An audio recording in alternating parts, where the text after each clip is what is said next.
let me start off this video by talking about the Undertaker and CM Punk's entrances. Now, we talked a little bit about the Living Color performance and how that.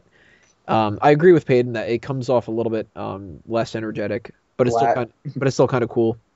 Um, I enjoyed getting to see Living Color. That was a pleasant surprise, I must say. I have no connection with them at all. I'm somebody who I'll mention this every time anybody says anything about like what's your favorite band and stuff. I don't have one. I don't like bands. I like songs. Well, that's just it. If you don't like bands and you like songs, I think Living Color is one of those bands to really be into. I mean, Cult of Personality, even before CM Punk used it, was a badass song. Yeah, I like the song. So to me, that was entertaining. And Yeah, I would not want to see a whole Living Color set. That no, is not what I'm looking to do. and I wasn't like living colors out there. I was just kind of like, hey, Punk's gonna get a live entrance. That's kind of cool. Like It's the equivalent of seeing like Warrant come out and play Cherry Pie. Like I wouldn't want to hear him play anything else. um, I guess the thing I could compare it to the most would be I'm a huge fan of also Sprock Zarathustra, which Yes. is Ric Flair's theme.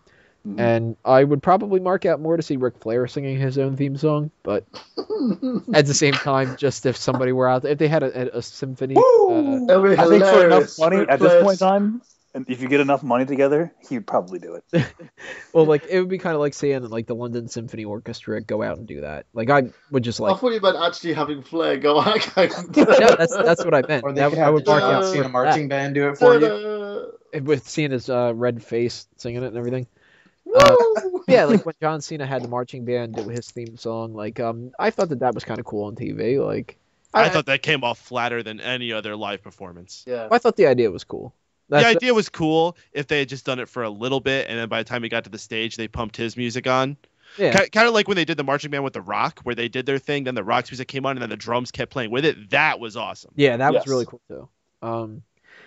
Now as far as the Undertaker's entrance, Oh Fucking my gosh. awesome. What a cool Zombie idea. Such a hands simple coming thing up, to the do, but mist. so cool. One of his best yet, actually. I would I think say. it was probably the best yet, probably.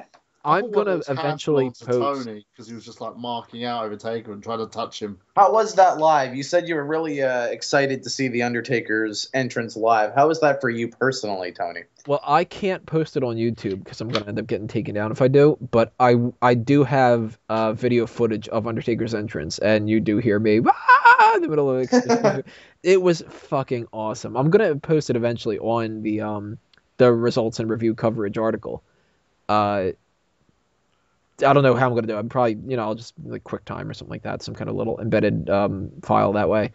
Well, But you could do it using like one of the sharing sites, like a Maybe. file uploader or something. or maybe I'll upload it to Dailymotion or something like that because I wouldn't care if I got knocked off of that. But that was fucking awesome. That was definitely a highlight of the night. It from the very beginning with. By the way, that pyro, I was sitting far back from the pyro, but at the same time, that fire.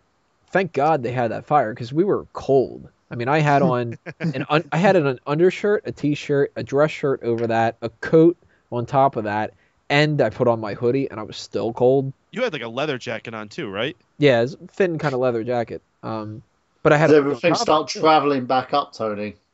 Huh? Does everything start traveling back up because it was so cold?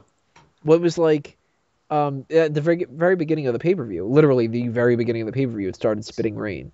Oh, that was horrible. And everybody was like, no, because it had a 20% chance of rain. But it was nice, man. Just when it was getting to that point that you were like, oh, this is just so awful, it stopped and the sun came out. Right. And it never, the wind was very cold. And this pyro, like every time they did that, it was like, like, it just felt so much nicer. But I mean, the lightning, the pyro that they used for the music. I was a little disappointed that the gong didn't immediately have the lights go out, but it was still everything about it was so fucking cool. And there's 2 pictures up on the website about the Undertaker entrance where they had, actually I think they might be the 21-0 that I have up there, but it was definitely awesome. Equal, if not better than the match itself, which I really loved.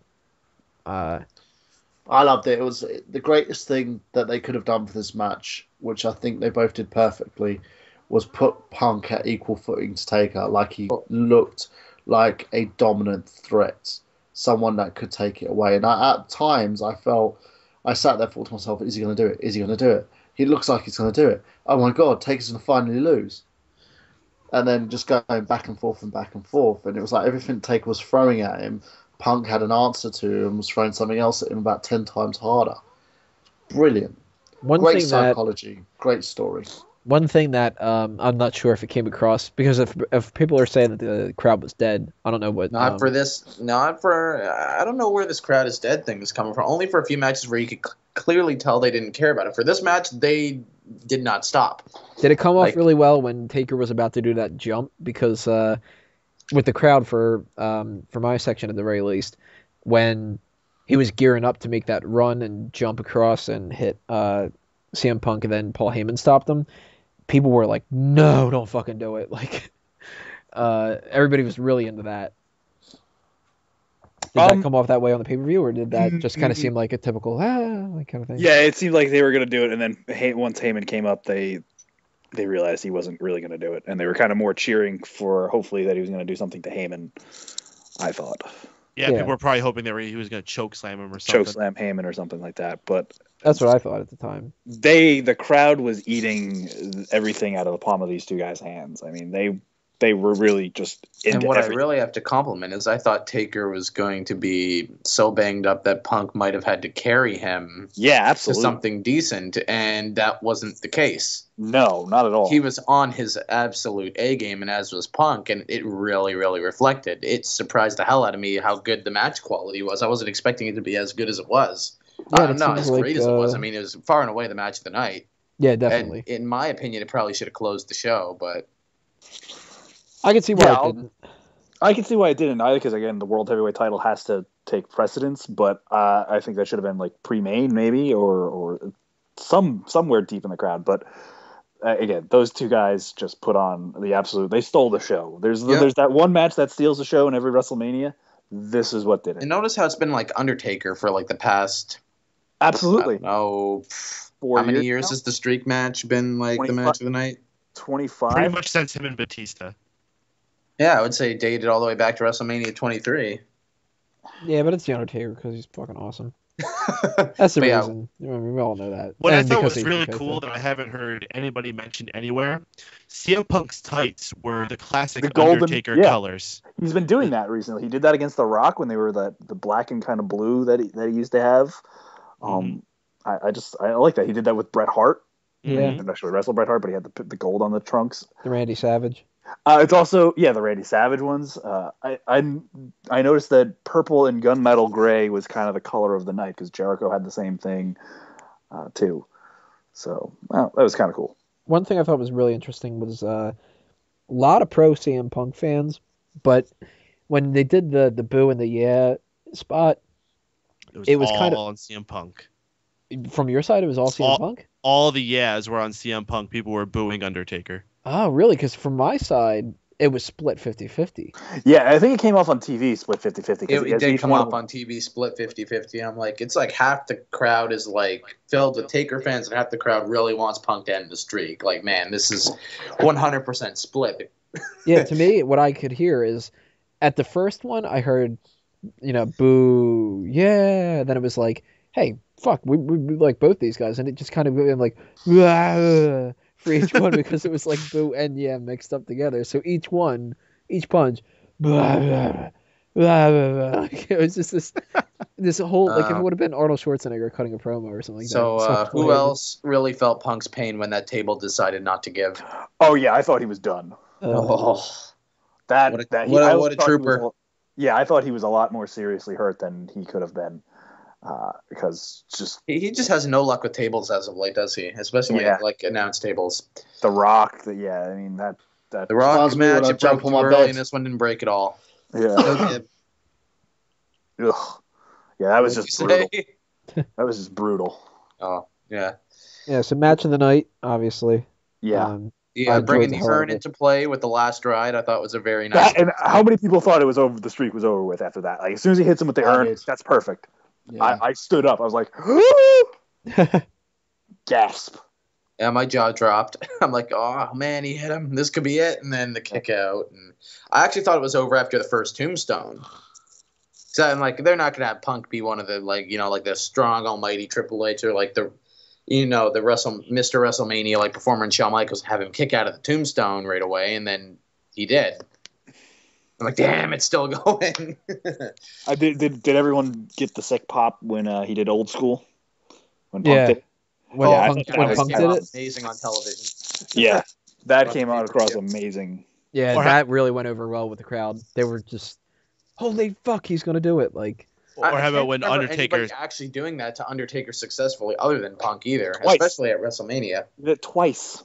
He did it once. He went for it a second time right, to get interrupted. Time. Another cool spot I think is when Punk had the Anaconda Vice on Undertaker, and Oh, Undertaker yeah. just sat straight up up through- and gave him the evil look. yeah, that came off really well.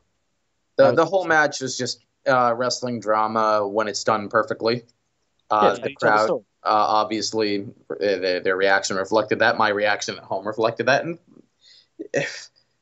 awesome match. I can't say enough good things about it. And compliments to both men, because it was a hell of a lot better than I ever thought it was going to be. I really thought Punk might have had to carry Taker to something decent, but no, Taker was on his A game, and once again proves that he's WrestleMania's all-star player, apparently.